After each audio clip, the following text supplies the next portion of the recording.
il restait pas beaucoup de temps en même temps. Donc, non, c'est vrai que c'est pour ça aussi qu'on fait ce métier-là. C'est pour les émotions, l'aventure, voilà, l'aventure humaine qu'il y a. Voilà, voir Farid nous délivrer à la fin, c'est vrai que c'était un très très beau moment. Et puis, ouais, on avait envie d'en profiter, donc ouais, c'était vraiment bien. Il fallait en passer par là peut-être, dans cette période, tu disais avant le match, où il y avait des questions qui pouvaient se poser avec ce début d'année, il fallait relancer tout ça. Peut-être un jour de match qui peut aussi aider à relancer, même si ça aurait pu être plus simple, mais parfois une saison c'est fait de ce genre de victoire un peu arrachée comme ça au courage. Ouais, tout à fait. Le fait d'aller la chercher au bout du bout du bout, c'est bien, ça montre un état d'esprit. Nous, on avait décidé de faire rentrer un attaquant supplémentaire, finir à 4 devant, pour aller chercher cette victoire-là. Donc, c'est vrai qu'avec ce dénouement, on est hyper heureux. Sur le match, on a une équipe de QRM qui s'est bien défendue. Je pense qu'ils sont troisième attaque à l'extérieur. C'est une équipe qui marque toujours des buts à l'extérieur. Ils ont marqué contre Auxerre, ils ont marqué contre Bordeaux. C'est une équipe qui a un potentiel offensif. Après, c'est sûr que Jean-Louis Garcia il doit être déçu, mais il vient à peine d'arriver. Je pense que voilà, il y a peut-être un avenir meilleur qui se dessine pour cette équipe-là. C'est cruel pour cette équipe-là. Mais nous, on allait la chercher. On ne doit pas bouder notre plaisir. On est heureux. On aurait pu marquer à certains moments du match. On ne l'a pas fait. Et du coup, après, on est à la merci voilà, du scénario. Ce match-là, justement, quelle analyse tu en fais si on met de côté cette émotion de fin de match? On a quelques très bonnes occasions au début avec des centres dans le dos, là où Farid n'est pas loin à deux reprises. On a quelques coups à jouer en deuxième mi-temps sur des ballons en profondeur, où on a manqué de justesse. Et on aurait pu prendre 2 buts d'avance. Avec 2 buts d'avance, je pense que le match était vraiment était bon pour nous. C'était quasiment fini, mais on n'a pas réussi. Et du coup, on est toujours sur la menace. On se fait égaliser. Et puis il a fallu cravacher jusqu'à la dernière seconde pour pouvoir remporter les 3 points. Tu parlais de l'état d'esprit, Alex, tu t'en es pas caché après Bastia, il y a eu des grosses insuffisances. Là, vous êtes mené 1-0, vous égalisez, vous menez 2-1, vous êtes égalisé, vous auriez pu un peu craquer. Et ça montre aussi que la leçon, elle a été retenue quand même de cette fin de match que vous allez chercher. Quoi. Ces 10 dernières minutes que vous y mettez un peu votre âme, quoi, Oui, concrètement. oui, on a eu quelques accidents depuis le début de saison et on a toujours répondu présent derrière. Et c'est pas facile de répondre présent derrière parce qu'on a quand même forcément de la pression. Si on veut rester là-haut, il faut prendre des points très régulièrement. Donc on avait une grosse envie de bien faire. On a travaillé, on a essayé de leur donner de la confiance, on a essayé de mettre les joueurs devant leurs responsabilités. On a travaillé un peu tous les aspects, on a eu du temps, on a travaillé physiquement, on a travaillé tactiquement. Mais à la fin, c'est le cœur. C'est le cœur qui va chercher ces 3 points-là. Et ce groupe a des qualités morales importantes. Et donc, il faut garder ça pour pouvoir avoir un espoir d'aller jusqu'au bout. C'est une victoire où il y a un petit peu moins de maîtrise que ce que vous avez habitué à montrer à domicile sur 2023 en tout cas. Est-ce que voilà, c'est quelque chose qui. C'est un petit bémol aussi dans cette rencontre? Mais Le on fait a, de, ou est-ce que c'était aussi lié au scénario de ce match-là en l'occurrence et de cet adversaire-là? ouais, on a quand même la possession sur l'ensemble. Je pense qu'on a 60%. On a des occasions franches. Après, ce qu'on n'a pas réussi, c'est à prendre 2 buts d'avance. Et avec 2 buts d'avance, je pense qu'on aurait pu avoir plus de maîtrise. Après, c'était un match où ils sortaient vite, hein, avec des attaquants rapides, véloces. Et donc, le fait de vouloir absolument gagner, ça nous a un peu ouvert, mais on était récompensé à la fin. Avec aussi, pour le coup, un match avec beaucoup d'occasions.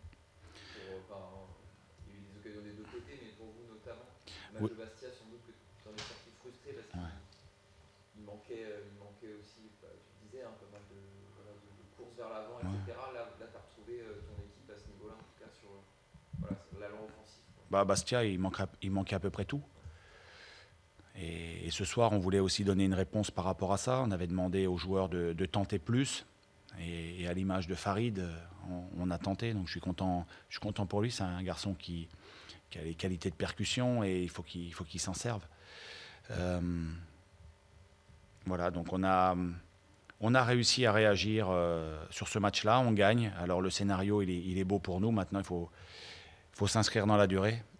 Un match difficile nous attend, mais des matchs difficiles, il y en a quasiment toutes les semaines. Il faut batailler. Et quand ça bascule de votre côté, c'est que malgré tout, vous le méritez. Vous êtes prêt à aller sur ce terrain-là aussi, Alexandre, ce terrain quelque part du combat.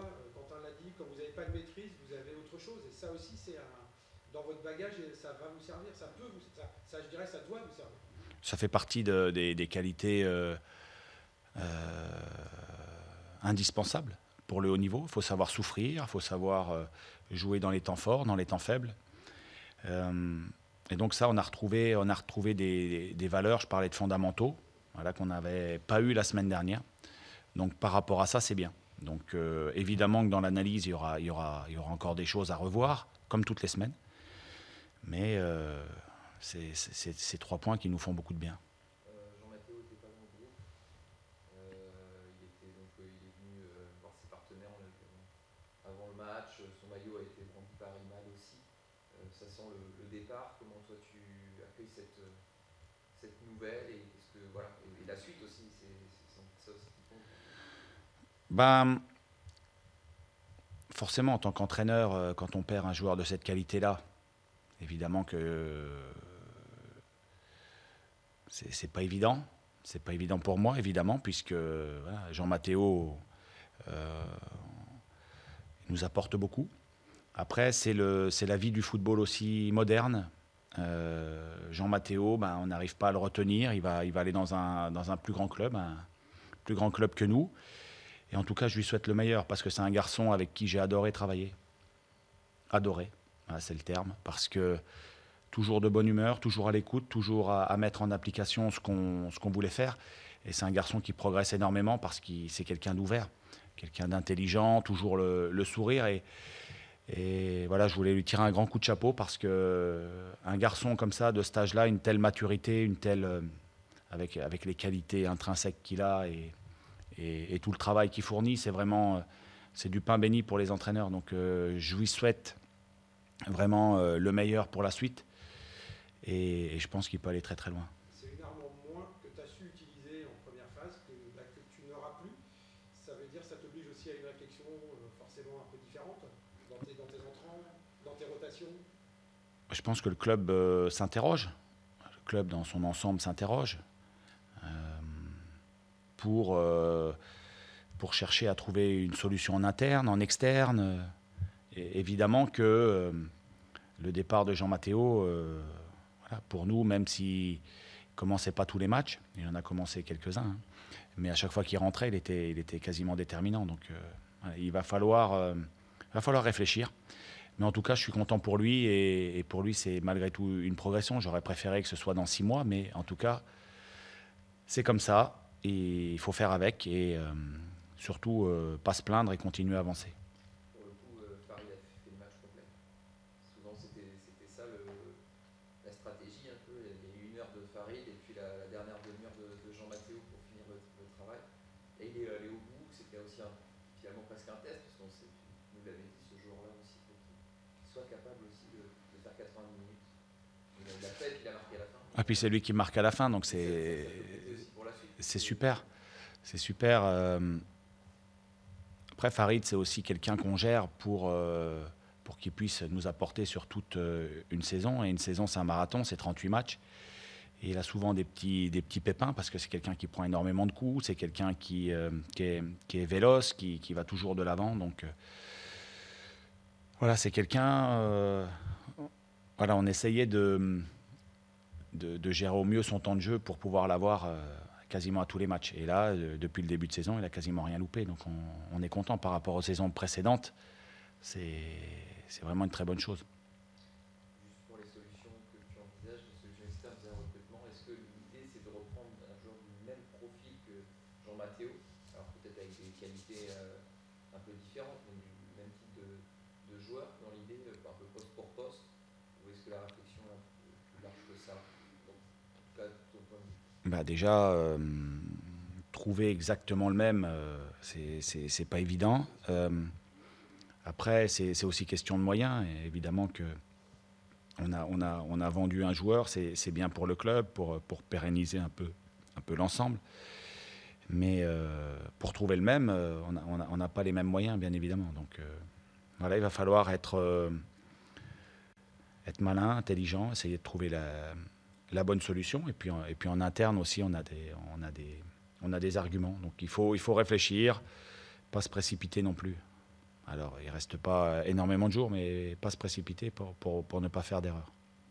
Un profil plutôt donc, offensif quand même. Tu cherches plutôt un joueur capable d'aller jouer dans les deux zones, milieu excentré pas forcément, et puis un petit peu devant. Enfin, Oui, dans l'idéal. Et puis là, on avait Lilian qui était latéral droit ce soir. On sait qu'il peut jouer aussi un cran au-dessus avec ses qualités de vitesse et sa qualité de pied.